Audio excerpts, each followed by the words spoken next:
근데 그 모델을 제일 최신 거를 쓰면 좋은 거 아닌가요? 사실 그렇진 않고요. 각 모델마다 특징들이 있어요. 기본적으로 환경이 다 세팅되어 있다면 정도면 만들 수 있을 것 같아요. 그렇게 빨리 만들 수 있나요? AI 자동화와 업무 시스템 설계를 기반으로 업무 효율화를 돕고 있는 똑똑한 개발자 서장원 대표님과 함께 이야기 나누어 보겠습니다.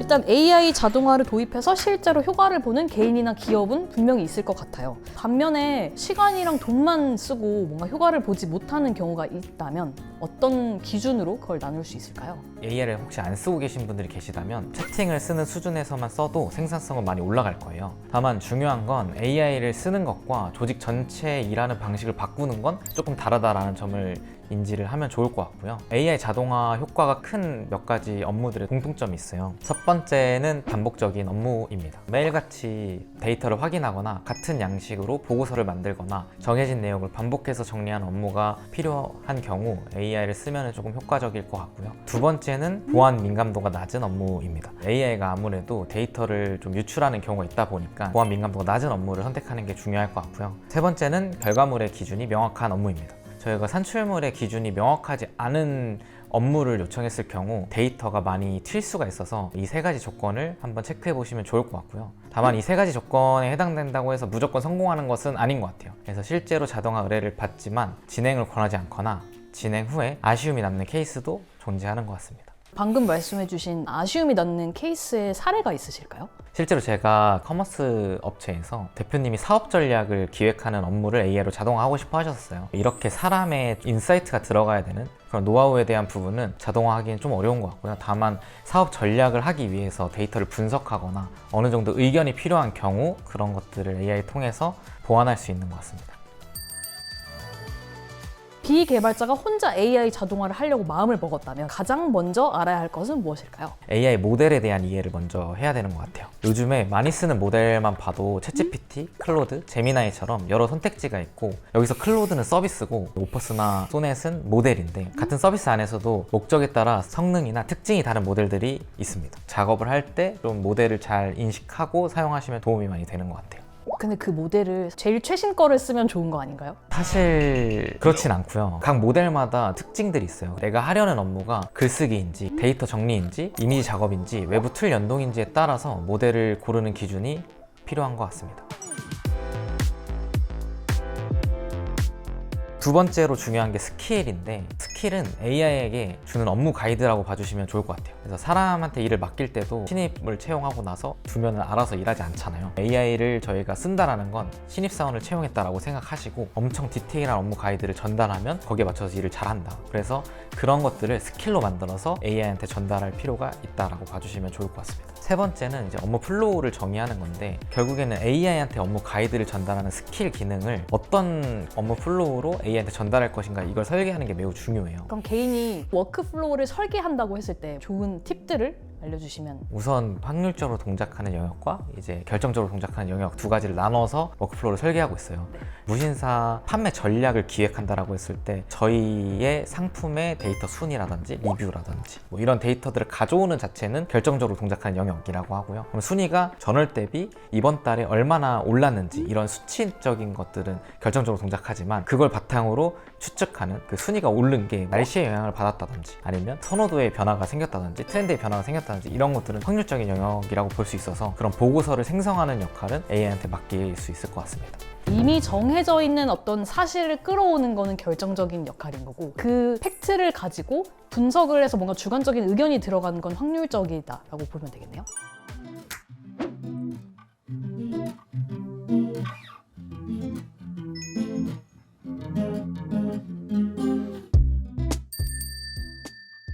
스킬이나 코워크를 사용해서 개인이 스스로 할 수 있지만 또 어떤 영역은 전문가의 영역일 것 같은데요. 전문가와의 협업이 필요하거나 전문가의 손길이 필요한 순간은 어느 때일까요? 그 기본적인 AI 활용이나 간단한 업무 자동화는 혼자서 충분히 시도해볼 수 있을 것 같아요. 코워크를 활용해서. 요즘 AI가 가이드를 정말 잘해주기 때문에 외부 연동 같은 것도 쉽게 잘 가능할 것 같고요. 다만 LLM은 기본적으로 채팅 단위로 동작을 하고 있어요. 새로운 채팅을 열면 처음부터 다시 대화가 시작되다 보니 조직 업무 전체를 안정적으로 운영하는 데에는 조금 리스크가 있다고 보시면 좋을 것 같고요. 추가로 코워크 커넥터라는 기능이 있어서 외부 툴 연동이 쉬운데 그런 것들이 잘 안 되는 경우도 있어요. 이런 경우에는 단순히 AI에게 물어보는 수준을 넘어서 외부 시스템 연동, 여러 단계를 하나로 엮는 워크플로우 설계, 그리고 보안 권한이 걸린 작업까지 함께 고려를 해야 하고요. 특히 고객 정보나 매출 데이터 같은 민감한 정보 같은 경우에는 잘못 건드렸을 때 다시 되돌리기 어려운 경우가 있다 보니까 처음부터 구조를 좀 잘 잡는 게 중요해서 전문가분들과 같이 협업하면 도움이 많이 될 것 같습니다.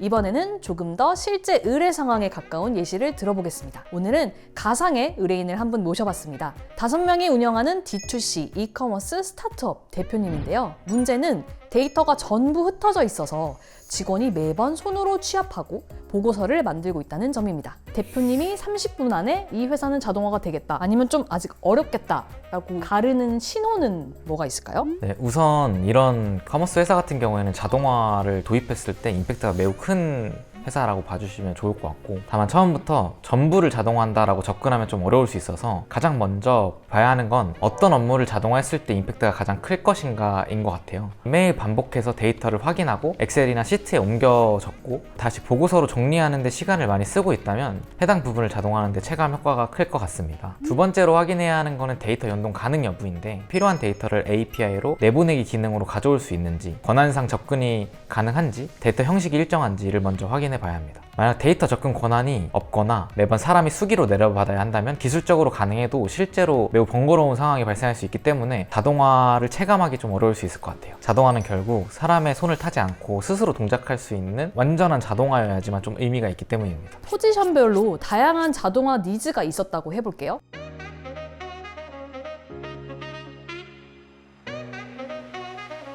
대표님이 보시기에 가장 먼저 하면 좋을 것 같다라는 그런 항목이 있을까요? 가장 먼저 CPO의 업무를 자동화해 볼 것 같아요. 이분들이 반복적인 정보 수집에 업무 시간을 쓰기보다는 수집된 정보를 바탕으로 더 큰 판단을 할 수 있게 만드는 것이 회사 전체에 임팩트를 낼 수 있을 거다라고 판단을 합니다. 두 번째는 이 업무가 비교적 결정론적이기 때문에 설계하기 좋은 업무라고 판단을 했고요. 반대로 광고 전략 자동화나 CEO의 경영 리포트 자동화 같은 경우에는 더 많은 변수가 들어가기 때문에 할 수 있더라도 퀄리티를 고도화하는 데 좀 많은 시간이 걸릴 것 같습니다.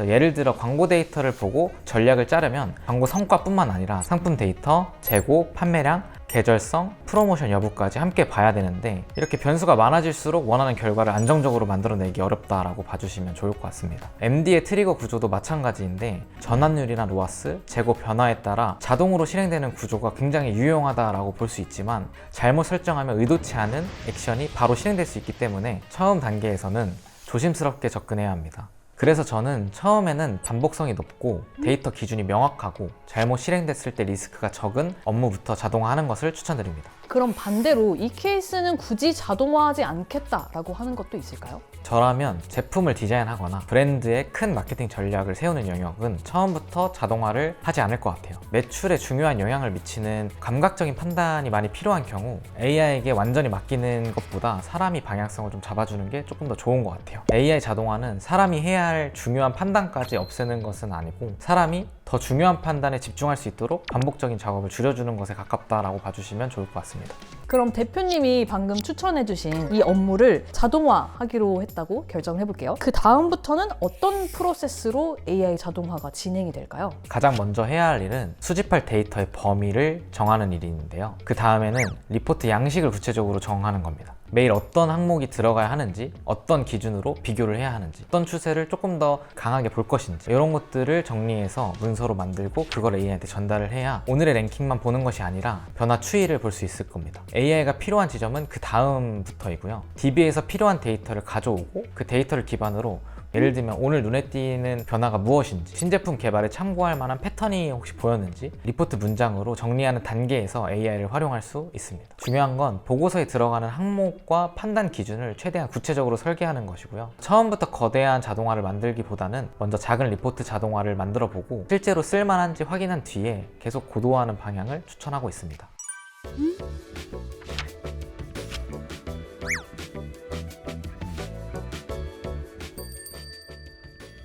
그럼 실제로 이 업무 하나를 AI 자동화로 만드는 데까지 드는 시간은 얼마인가요? 기본적으로 환경이 다 세팅되어 있다면 제 생각에 한 4시간 정도면 만들 수 있을 것 같아요. 그렇게 빨리 만들 수 있나요? 그러면 저희가 가상의 의뢰인으로 말씀드렸던 이 회사가 만족할 만한 AI 자동화 시스템을 도입하는 데까지는 얼마의 돈과 얼마의 시간이 필요할까요? 구성원들이 만족하는 AI 자동화 도입에 성공했다라는 시점까지는 적어도 6개월 정도는 봐야 되는 것 같아요. 근데 그 6개월이 지난다고 해서 완벽하게 자동화됐다라고 보기엔 어렵고, 자동화도 결국에 서비스랑 비슷해서 계속해서 고도화하는 과정이 필요합니다. AI를 아예 도입하고 있지 않은 기업 같은 경우에는 그래도 한 2천만 원 정도 예산을 잡고 시도해보면 뭐 디바이스부터 시작해서 AI 구독료 그리고 전문가 섭외 비용까지 할 수 있지 않을까. 결국 AI 자동화를 한번 세팅해놨다고 해서 거기서 끝나는 게 아니고 계속해서 관리와 업데이트가 필요하다는 말씀이신 거네요? 저도 실제로 경험상 한 번 어느 정도 초기 비용을 투자해서 환경을 만들어 놓으면 내부에 이제 팀원들이 알아서 AI를 활용하면서 고도화가 되는 것 같아요. 가상의 의뢰인인 5인 회사도 잘 쓰는 사람이 있고 못 쓰는 사람이 있는 것처럼 격차가 발생할 것 같은데요. 결국엔 조직에서 AI를 잘 쓰려면 한 사람만 잘 쓰면 되는 건 아니고 모두가 잘 써야 되잖아요. 실제로 각자 써본 방식이나 적용된 사례, 실패 사례들을 계속 공유하는 것이 좀 중요한 것 같아요. AI를 잘 쓰고 있는 누군가가 조직 안에서 끌어주는 구조가 좀 필요한 것 같아요. 이 영상을 보면서 AI 자동화 도입해야 되나 말아야 되나 고민하고 계신 대표님들께 해주고 싶은 말씀이 있으신가요? 우선 AI를 직접 써보셔야 돼요. 여기서 이제 직접 써보신다라는 기준은 그냥 한번 써본다가 아니라 실제로 임팩트 내는 경험까지를 해보셨으면 좋겠어요. 기업 임원 교육이나 이런 것들 가서 얘기를 해보면 대부분 이제 AI를 잘 모르시는 비개발자, IT랑 좀 동떨어진 분들이 많으신데, 그런 분들이 처음 접하면 엄청 놀라워하세요. 근데 그 놀라움에서 끝나서 그 놀라운 감정만 팀원들한테 전달되는 경우가 있거든요. 그 놀라움을 실제로 성과로 만들어낸 경험을 공유하는 게 매우 중요하다라고 봐주시면 좋을 것 같습니다. 오늘 이야기 마지막으로 정리 부탁드립니다. AI 자동화는 내 업무 흐름 안에 AI가 들어와 반복되는 과정을 줄이고 필요한 실행까지 이어질 수 있도록 설계하는 것에 가깝다라고 봐주시면 좋을 것 같고요. 내가 매일 반복하고 있는 업무가 무엇인지, 그 중에 데이터 기준이 명확하고 리스크가 낮은 업무가 무엇인지를 보는 것이 좀 중요할 것 같고요. 외부 시스템을 연결해야 하거나 여러 단계를 하나의 워크플로우 엮어야 하는 경우, 보안이나 권한이 걸려있는 업무라면 전문가가 함께 구조를 잡는 것이 훨씬 효율적일 수 있습니다. AI를 더 똑똑하게 쓰고 싶은 분들, 반복 업무를 줄이고 더 중요한 일에 집중하고 싶은 분들이라면 크몽 AX 서비스와 AI 자동화 전문가를 확인해 보시면 좋겠습니다. 오늘 영상을 시청해 주신 분들을 위해 똑똑한 개발자에서 AI 자동화 셀프 체크리스트를 준비해 주셨습니다. 영상 더보기란에서 꼭 받아가세요. 그럼 다음 편에서도 크몽의 1급 비밀 다운 이야기 들려드릴게요. 감사합니다. 감사합니다.